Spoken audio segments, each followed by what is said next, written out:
Okay guys, no, sa adlaw nga sa Domingo nita diri sa Janet's Urban Gardening o diri sa Luyos sa Stihol sa Malaybalay City, Bukidnon. Ang atong gibuhat to. So dagko ng atong sitaw o string beans.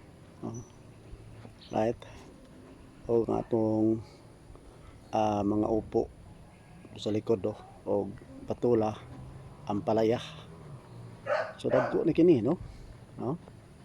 O atong gibutangan og time, atong gibutangan para mo saka sila kay duha ka adlaw akong kumbate, no, sa langan ang pagbutang sa ilang latayanan paingon sa taas, pero nahuman na ni kuya. Oh, right? Okay, so ingon na itong gibuhat, no, karong adlaw nga Sabado o Domingo. Atong gipaspasan tungod kay trabaho na sa lugma, no? Alright, to. Diyari ka natulog si kuya kagabi Dario, sa kubo. Okay. So, nadin sa ang mga kangkong sa ligid, tubo na, di ba? Right. Oh, tubo na siya. So, yun ani, no, ang atong paglugot, no, sa pagpananom. So, nakatanom sa taganina og string beans nga bag-o o okra, ba? So, padayon kita, no, kay dapat kita makaadtod adtong kinluagan nga 4 hectares nga ang gardino nato, no. So ang tagya gyapon ang tagya sa Janet Urban Gardening o diri sa Malaybalay, no, siya gaw Janet Jorlin Nagyo Jorlin Banaag. Okay, so ang atong okra dagko na sa yes. So muni ang lagway, no, sa dinis sa Janet Urban Gardening sa likod sa City Hall, Malaybalay City, Bukidnon, right? Si kuya diri natulog kagabi kay para sa iyo ko maka trabaho now. Diri ko natulog kagabi kay talaga na tong katulganan ni kuya, di ba? Usa kini ka katulganan kung niya ka diri tsada siya, ba? Mo ni pa kani ko nag-relax gabi, di ba? So ingon ani, no, right, ang Janet Urban Gardening din sa Malaybalay City, Bukidnon. Okay, so pila kadlaw karon dagko na gid ang atong mga tanom, no? Nanlan bisan pag kapoy atong paminaw sa pag tanom sa string beans tungod kay ingon ana lagi, no? So may problema basta kay makatanom lang ta, kay kabaluta nga ting-ulan o sa sunod mga bulan dagko na sila. Okay, so gipaspasan ni Kuya Loloy gani wa pagid mahuman tungod kay nata dito sa Pikas area na sad, di ba? Dito ta o gani ang kanusa urban backyard gardening ang sa mga madre dito sa Impalambong, no, dito sa wala para to maduaw o kumusta ra ka, no, dagko na sa tanong dito kay una ang kanusa kaysa Janet Urban Gardening diri sa Malaybalay. Ang Sanaras Gardening mo siya ang karon sige na kakuhaan kay may konsumo sa pamilya, no. Ang Sanaras Gardening siya ay kinaunhan o sunod ayon ang kanusa backyard gardening ug ang karon kanila yon ang Janet Urban Gardening diri sa luyo sa May City Hall, Malaybalay City.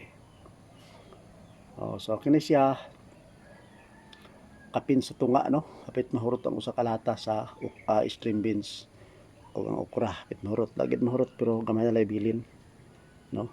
So ingon ani, di ba, o nakahawan sa dito sa Pikas o nasa tayo tanong bag-o nga okra dito unahan tumoy o nakatanon po kita bisa kapiki ang oras.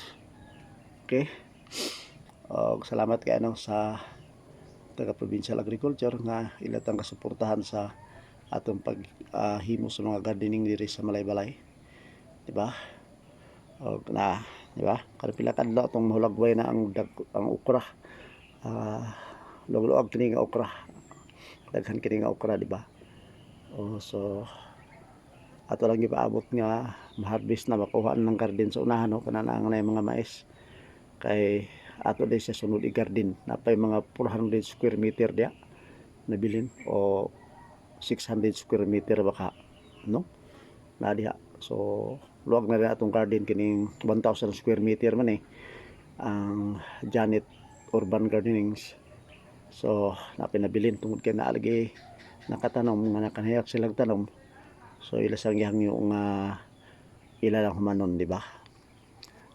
So parahin tanong sa mga gimbaton din sa Balay-Balay basin di ano sa panahon kaliwan ta sa kahit saan o linharatan mo bisan sa atong edad. So mabati na to nga pagatiman dahil sa tanom mobalos ni sa atong kaugalingon, guys, right? Okay, so ingon ani, no, karong gahapon la ko nakalugar og video tungod kay busy kayo, no. Ug usbon ko si Kuya Dani gani nagtabang, Kuya Dani Aranas o si Ate Sanara din ni kagahapon. So dito sa atong gipanggamit ang mga sanga sa kahoy aron atong iharog, no, sa mga upo, patula o ampalaya o sa likod o sa pader. So gitabangan ko ni Kuya Dani. Salamat kay Kuya Dan. Basta gigutom si Kuya Dan gapon kay alas 10 na nakauli. Tuya kong gitabangan. Salamat Kuya Dan. Ano? O si Ate Sanara din sila gapon. Ilang ibisitahan si Kuya Loloy. Nay usa ka kubo, no. So duha ka kubo din magpili lang ko mo pahulay, matulog. No, kunya ako dari. Nay tubig, nay kuryente. So nindot kay no siya, no. Yes. Kasbon ko sa matag Domingo. Sa balong Domingo niya ta din sa garden, no. Nagkonsentrate sa garden karon kay sige ulan. Okay? So napagani mga ligid dito, wala pa na pile, ipang-pile ko pa kana. So dali mga sunod sa Sabado o Domingo to alam speakers area. Karon magtanom sa sugod dito, minta sa gatubo no gadako ang Janet Urban Gardening din sa Loyo sa City Hall. So madto ta dito sa Picas area. Magtanong na sa dito, maghawa na sad. So magtanong na sa taglaen nga tanom. Okay? So wala pa talong na ani tungod kay medyo hiktin ang area. Kay kailangan makatanom sa tao mga 100 square meter o sa ba? Mga 200 or 300 square meter nga talong. No? Ana para natay okra nasa tay talong makuha o mabaligya buhok-puhon, di ba? Natay string beans, so natay patula og ampalaya, no? Patula og ampalaya og upo. Okay? So kumpatihan sa nato ni mga panahon na. So huli na to bali atong lawas medyo kapoy yun tungod kay anak mo ginang magtrabaho ta, guys, no. Pero sige lang, salamat guys Ginoo nga iyang gipananginan ang atong lawas nga bisan og sa kakapoy abtik og lagsik gyapon siya. Okay, salamat kay Ginoo sa imong panalangin sa matag adlaw o gabi ka sa tanan bargang Kuya Loloy. Kasad, no, salamat sa gayo, no, sa pagpanalangin sa atong pamilya, sa grasya nga iyang gipananginan ang gasas kinabuhi, no. Alright, yes, pasensyaon lang ta sa atong kahitasan kay wa ta nakasimba tungod kay nung pagpasal kita ning gardening kay unyag di ta makaapas na unya, no, sa pagtrabaho nini nga garden. Okay, hawa nang atubang, no, karon pila ka adlaw clear na ni ang garden. Makatanong sa taglayan na sa nga grupo sa upo, patula, di ba? Kulang pa gini kay wala pa gani mga pichay, wala pa gani mga tanlad, no, mga sibuyas, wala pa. So kailangan makompleto na siya. Okay guys, salamat kayo, no? Salamat kayo sa tanan. Pakipalo na lang ang subscribe Kuya Loloy sa akong YouTube channel para more videos, more details sa matag adlaw sa mga gimbato ni Kuya. Bye bye po guys. Love you po. Bye bye.